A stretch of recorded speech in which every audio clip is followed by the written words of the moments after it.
Before the Rings of Power, there were the Silmarils. Before Sauron, there was his master Morgoth. Before Aragorn and Arwen, there was Beren and Luthien.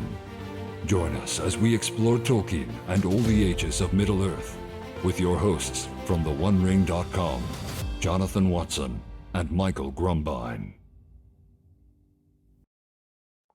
Hey everybody, welcome to Exploring Tolkien with just me today. Sorry, Michael is not here.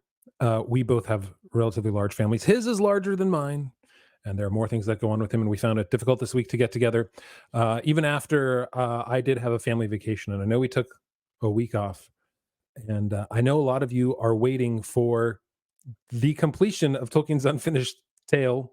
We started that in the last episode where we went through, if we were to take Aldarion and Erendis and divide it up into 6 seasons, what would it look like as a complete story? We went through the first 6 seasons of like 10 episodic TV shows because it's a way to kind of break it up. And we went through the first 3 seasons last time. We'll go through the first 3 seasons the next time in the next episode Michael and I have together. So this week, instead, we're going to be talking about a couple new books, one that just came out and one that was just announced, coming out in September of this year. And in our extended podcast, which you can get to by becoming a member at theonering.com/member. It's $4 a month. The first month is free. We do about a 10, 15-minute longer podcast every time, just for those most special people in our lives, our members. The wonderful folks who give a little bit more, and especially our sponsors, Harrison, Adam, Lynn, and Rich, who give above and beyond to keep us afloat, to keep us going, to keep us doing the podcast almost every week of the year. We thank you guys so much. But become a member at theonering.com/member. You can get our extended episode where this week we're going to be looking at, we're talking about new books that Tolkien came out with, but we're going to be looking at some of the older books I have in my library. You can't see much down there. It's behind that little banner.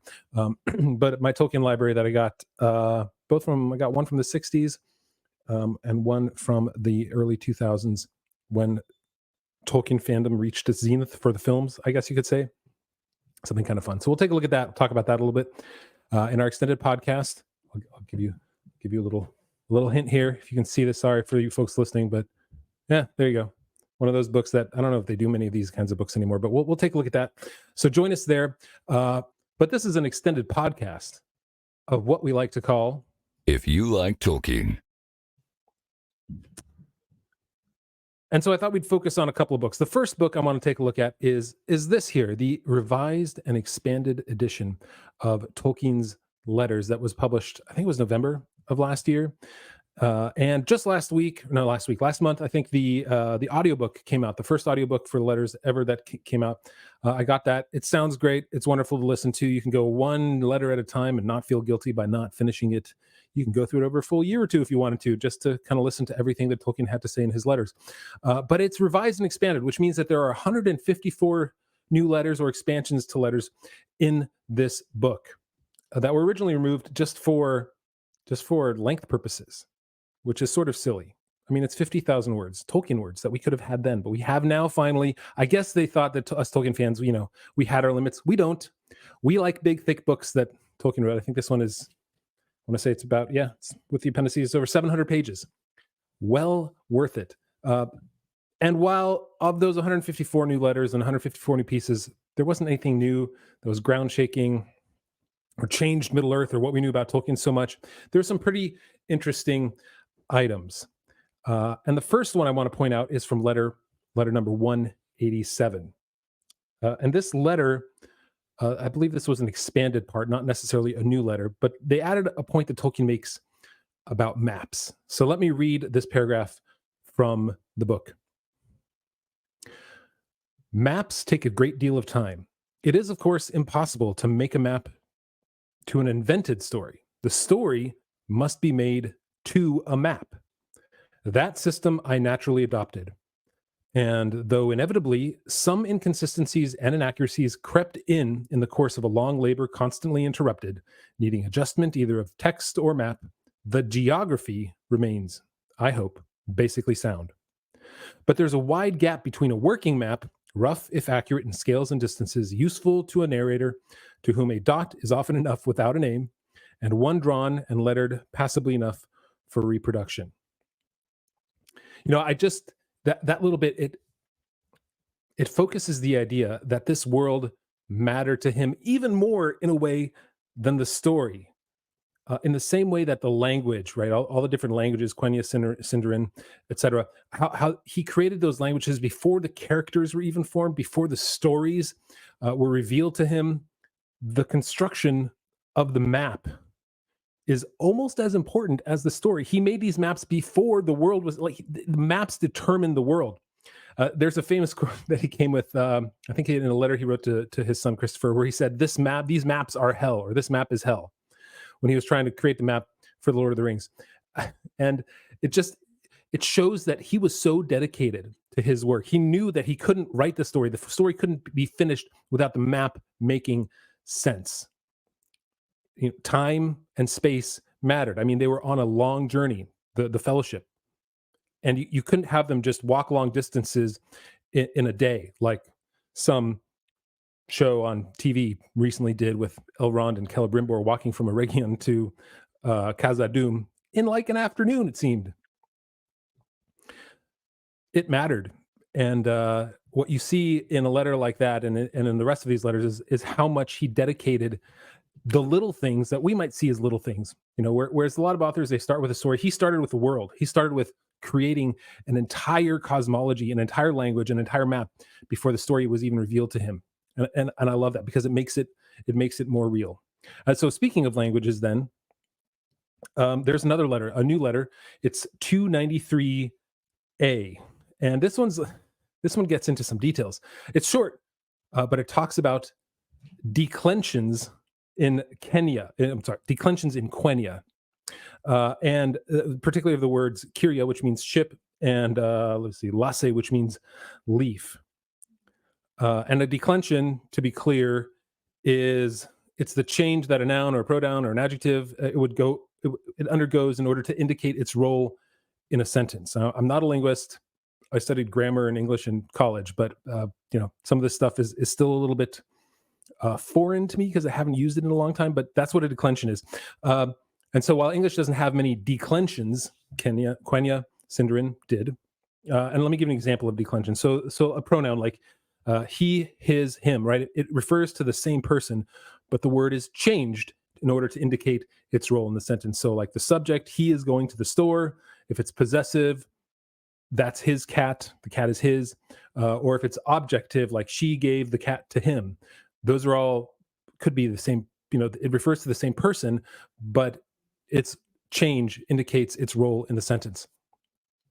So he goes through this whole thing about declensions, and you can see here in the book, I'll show you, there's a whole bit about like how they have changed and their differences as time progressed. So it's fun to go through, but I think it's the first paragraph of this letter that is just kind of wonderful. Here, let me read that to you. These are the forms of, quote, classical or book Quenya, as far as Quenya was known to men, to the Númenórean scholars, and such of these as survived in Gondor in the Third Age. These were the forms used in writing. Quenya was never a, quote, spoken language among men. Among the elves, especially those of Noldor origin, it was preserved as a, quote, second language in the Third Age in Rivendell and Lorien, preserved only in ancient books of lore descending from days of old. Quenya as a spoken language had changed to a certain extent among the Noldor before it ceased to be a birth tongue and was maintained only as a second language learnt in youth in this colloquial form. It continued to be spoken among elves of Noldor origin, but it was preserved from further change since it was learned anew from writing by each generation. And what I love about that is the way he talks about the language, the way he treats it as not something he just made up. It's historical. It's grounded in a reality. It might not be the reality that you and I know from everyday life, but it's the reality that, to him was revealed in a way in Middle Earth, right? He's the archaeologist. He's the historian of this world. He's the philologist of this world. And it's real. There is a history. There's a land. There are nations that rely on these languages.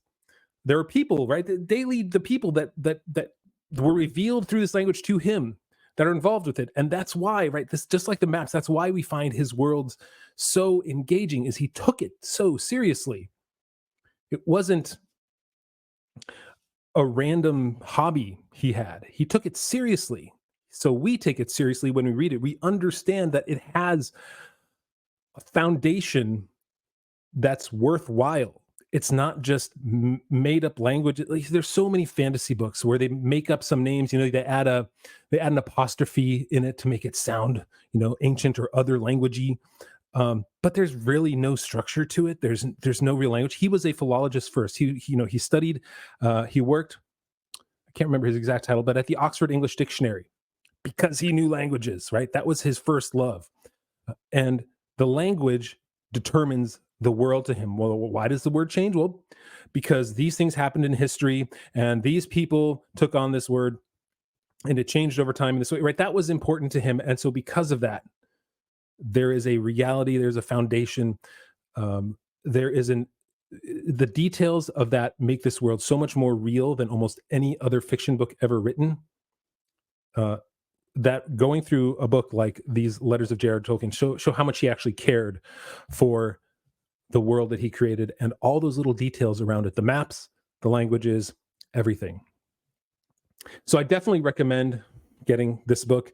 You can get it on Amazon. You can get it as a Kindle. You can get it anywhere, but as a Kindle form or other digital forms, which is great because you can just search through it and find the letter that you want to read if somebody references it. And just released last month, I'll put the link below too, is the audiobook for this, which is really a treat to hear. Two different narrators, one reading Tolkien's voice in the letters, and one reading the footnotes and other notes surrounding each letter. So it's easy to kind of separate whose voice it is, whether it's the editor's voice or whether it's Tolkien's voice. So I highly recommend that. All right. So another point of book here, to a new one that was just announced in our current episode of If You Like Tolkien. is kind of unexpected. I was not expecting this at all. This is the collected poems of J.R.R. Tolkien. And here, if you're watching here, I have a blog post from Christina Scull and Wayne Hammond, longtime Tolkien authors who have been putting these together. So who are Christina Scull and Wayne Hammond? I think it's Scull, Scull. I guess that's how you pronounce it. Who are they? Well, they're longtime Tolkien scholars who I think first were well known to me from the Tolkien Companion. Oh boy, these are big books. Let me get this off the screen here. The Tolkien Companion and Guide.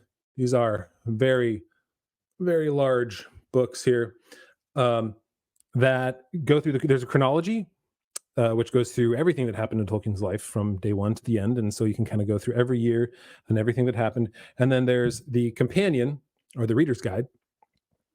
And the Reader's Guide is a great way to reference pretty much anything. I mean, you can go through the glossary and you can find out so many index. You can find out, how many times he referenced like Michael Tolkien, or I'm just opening up here, find out how many times he referenced the Oxford English School, and just go to a page and see what they talk about. And so if there's anything you want to know about Tolkien, about a specific subject, you go to this book, you look up the index, and you can find it. It's a incredible resource.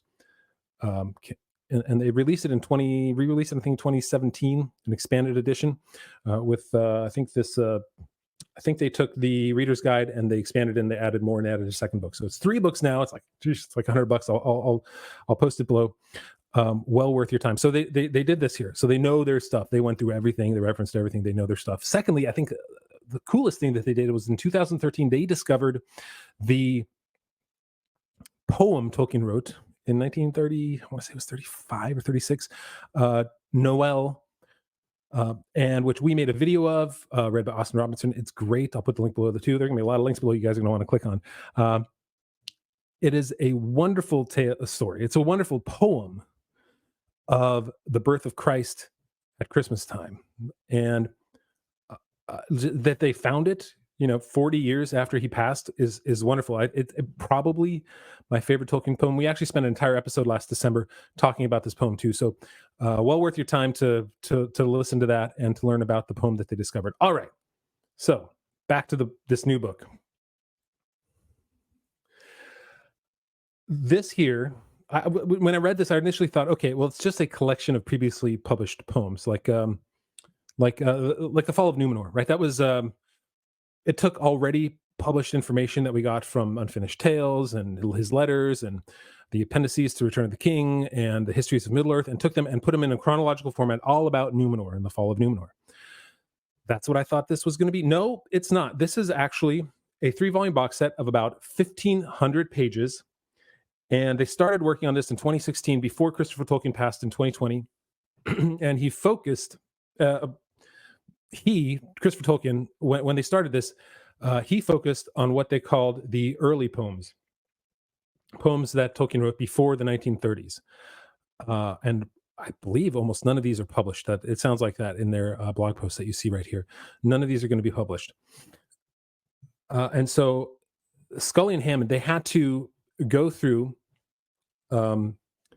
check out the scans that they got, that were, a lot of them were on just some papers somewhere with soft pencil, and so they had to decipher these and figure these out and spend time researching and probably comparing letters and words, so to make sure they got the right word, and really dive into what exactly Tolkien wrote on some of these really old poems. But then they also discovered other poems that had not been published in the decades after the 1930s.